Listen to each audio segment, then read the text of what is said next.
Эртээ урдын цагт биш юм гинэ. Эмгэн өвгөн хоёрч бас биш юм гин. Энэ цаг үеийн энгийн нэгэн залуухан хосын эгэл нэгэн түүхийг энд өгүүлье.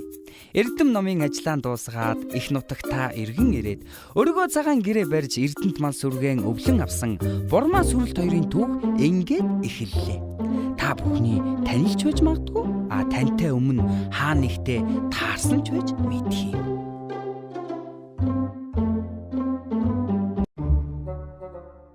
Хаяа хотод байсан сайхан үеэ санаад ах юм аа. Оюутан цаг манч хөгжилтэй хөөртэй ээжтэй. Гэхдээ хоёулаа нутагтаа ирнэ гэж л зориод ирсэн мэт. Тийм л дээ. Гэтэл өдөржин гэртээ ганцаараа чамайг малдаа явсан хойгоор уйдаад ах юм аа.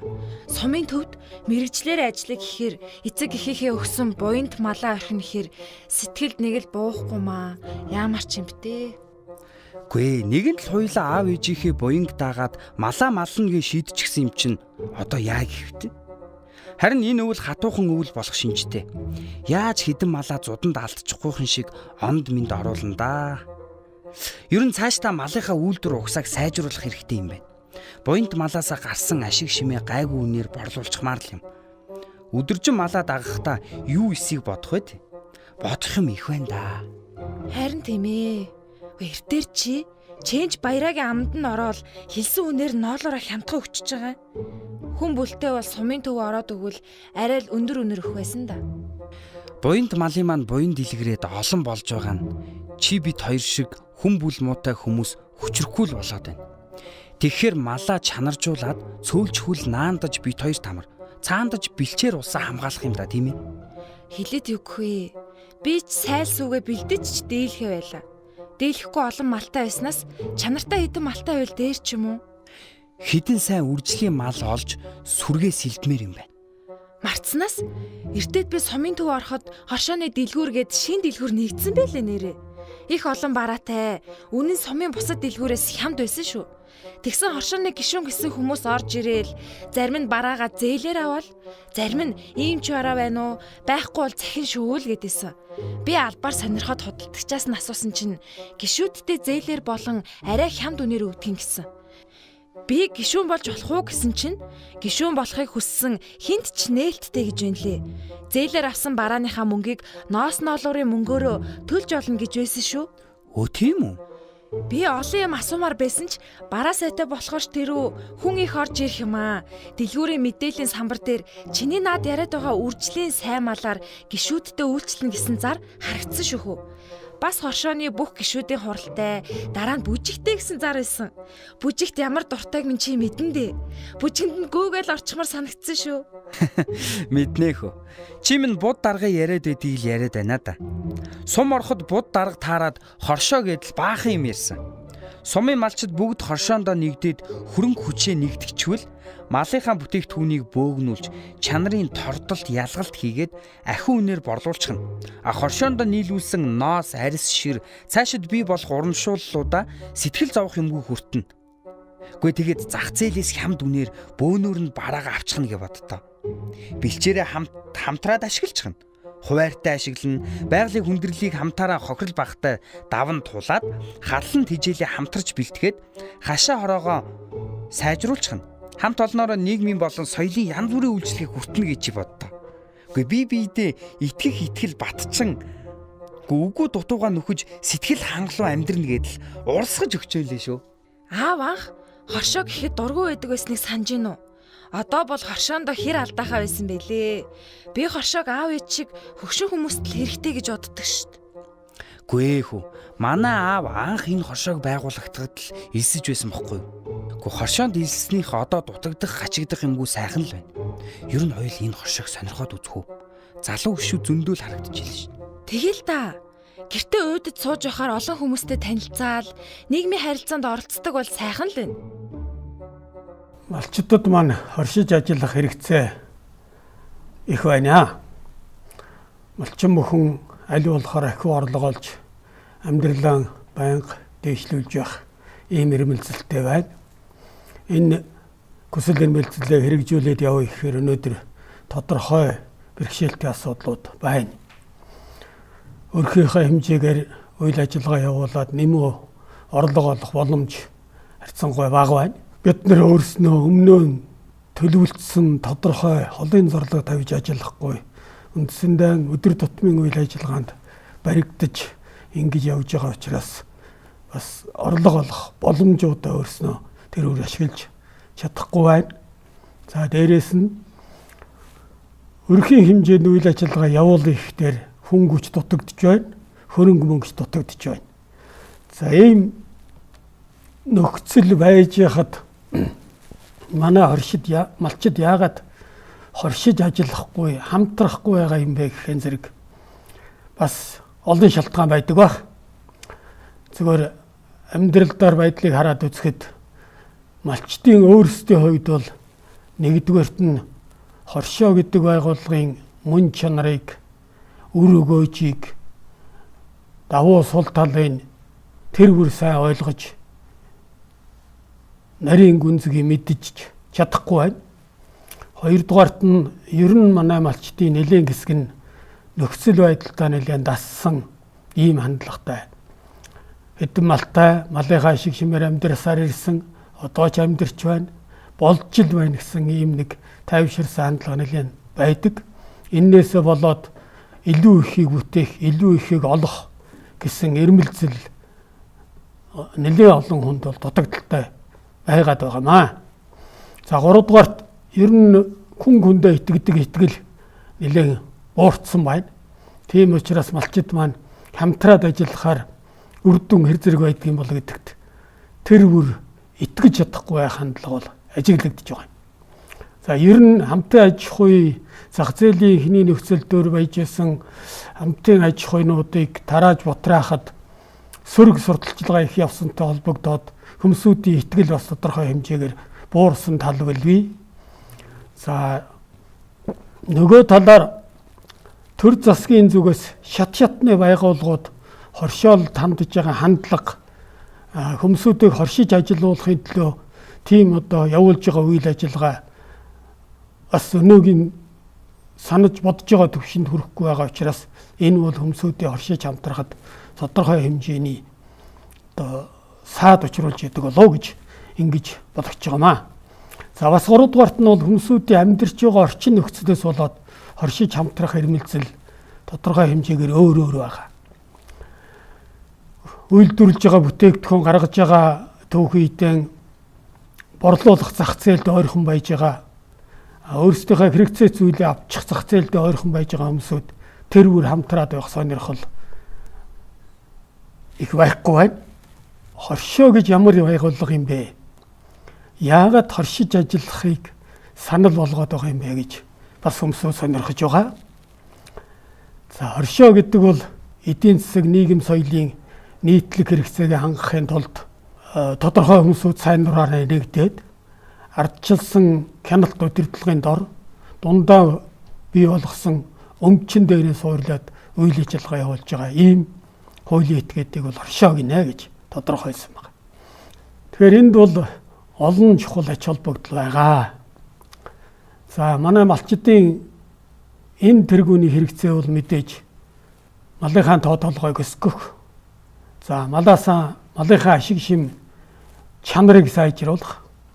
Малаасаа гарч байгаа бүтээгдэхүүнийг зах зээлд аль болохоор өндөр үнээр борлуулах ийм шаардлага байна. За нөгөө талд нь өөрсөндөө аль болохоор ойртуулсан тэгээд хямдхан үйлчилгээг авах. Өөрсдөө хэрэгцээтэй бараа түүхийд үйлчилгээг ингэж авахыг сонирхож байгаа. За ганцаараа зах зээлтэй харьцаж бүтээгдэхүүнээ борлуулна гэхэд бол зардал их гарч байгаа. Нэг айлын бүтээгдэхүүнийг өндөр үнээр худалдаж авдаг зах зээл бага байхгүйтэй адилхан. Олон айл нийлээд зах зээлээ бүтээгдэхүүнээ бөөгнүүлчих юм бол ихээхэн бүтээгдэхүүнийг үйлдвэрийн газрууд зах зээл сонирхож худалдаж авах тэр эрмэлзэл нь илүү байгаа. Тэр чинараараа одоо зардал нь багасах, үн нэмэгдэх боломж бий. Зүгээр нэг баримт хэлэхэд өнгөрсөн оны одоо 3 сарын 20-ны үеэр яг эдийн үед Баруун аймагт Ямааны ноолоор за Баян Хөлгийн аймагт хамгийн хямдхан 35 мянган төгрөг нэмтэй. За Наад хэдэн аймагт одоо гоёлтой Увс Ховд аймагт бол 45-аас 50 мянган төгрөгийн үнэтэй байсан баг. Гэтэл Улаанбаатар хотын зах зээл дээр Баруун аймгийн агад энэ одоо Баруун аймгийн олоор хүрээд ирэхээр 55-аас 60 мянган төгрөгийн үнэтэй байсан статистикийн ийм баримт байна. Хоёрдугаарт нь бол нийгэм соёлын хэрэгцээ гэдээ бидэнд бол байнгын ийм юм байж байгаа. Бид нийгэмтэй харилцаж ажиллах шаардлагатай байна. Тэгэхээр жалгын нэг байж байгаа өрхийн хүмүүсүүд маань нийгмийн харилцаанд орох, нийгмээс үзүүлж байгаа үйлчилгээг авахд бол зарим талаар доголдож байгаа ийм тал бий. За 3 дугаарт бид хамтарснаар байгаль орчинтойгоо зөв харьцах. За өөрснийхөө эрсдлийг давах чадварыг дээшлүүлэх ийм боломж нэмэгдэнэ. За энд бас зүгээр нэлээд хуучин ч гэсэн би нэг баримт хэлье гэж бодож байгаа юм.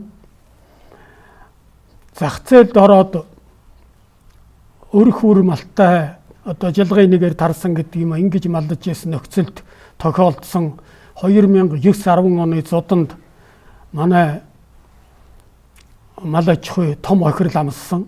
Оны ихний нийт малын 24 орчим хувь нь хорогдсон. 10 сая гаруй мал хорогдсон. Гэтэл хамтын аж ахуйтай байсан ийм хэмжээний зод болсон үе бий. 1966-76-76 оны улсын хэмжээнд гэж нэрлэгддэг том зодонд тухайн үеийн оны ихний малынхаа 6-аас 8% л хорогдуулж ирсэн байна. Тэгэхээр энэ хамтын аж ахуйтай байж ээж бие биендээ дэм тусч болж явах юм бол эрсдлээс хамгаалах боломж ихээхэн нэмэгдэх ийм байдал бол харагдаж байгаа юм аа.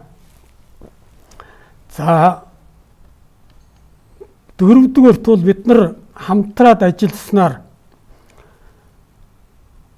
хамтынхаа үйл ажиллагаагаар нэмэгдэл орлого олох боломжийг бас бүрдүүлж өгч байгаа юм. За хоршоогоор дамжуулаад бүтээгдэхүүнээ борлуулдаг юм бол үнийн зөрүүгээ авна.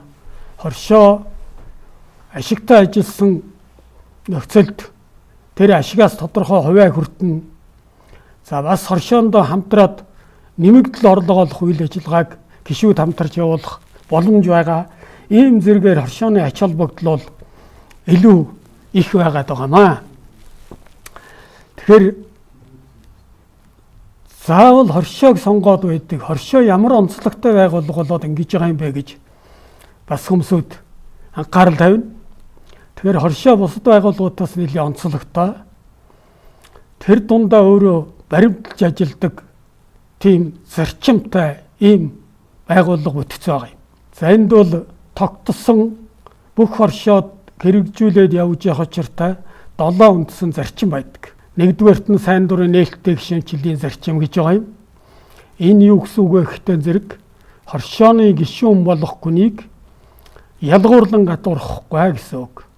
Хөрөнгө чинээгээр нь, нас хүйсээр нь, эрдэм боловсролоор нь, үзэл бодлоор нь, хүйсээр нь ялгуурлан гадуурхахгүй. Дээрэс нь хоршоонд элсхийг хүссэн хүн хоршооны гишүүнээр сайн дураараа илсэн, сайн дураараа хоршооноос гарч болно гэсэн ийм үг байгаамаа. За хоёрдугаар зарчим нь бол хоршооны ардчилсан хяналт удирдлага гэж байдаг. Тэгэхээр хоршоо гэдгийн нэг онцлог бол энд байгаа. Хоршооны үйл ажиллагаа гишүүдийн хяналтын дор, гишүүдээс цонгогдсон хяналтын зөвлөлийн тэр хяналтын дор үйл ажиллагаа нь явагдаж байдаг. Хоршооны гишүүн хэдэн төгрөг оруулснаас үл хамааран хоршооны үйл ажиллагаанд адилхан нэг санал ихтэйгээр оролцож явдаг. За 3 дугаар зарчим нь бол хоршооны эдийн засгийн оролцооны зарчим гэж. За энд хөрөнгийн хоршооны гишүүд хувь нийлүүлж бүрдүүлдэг.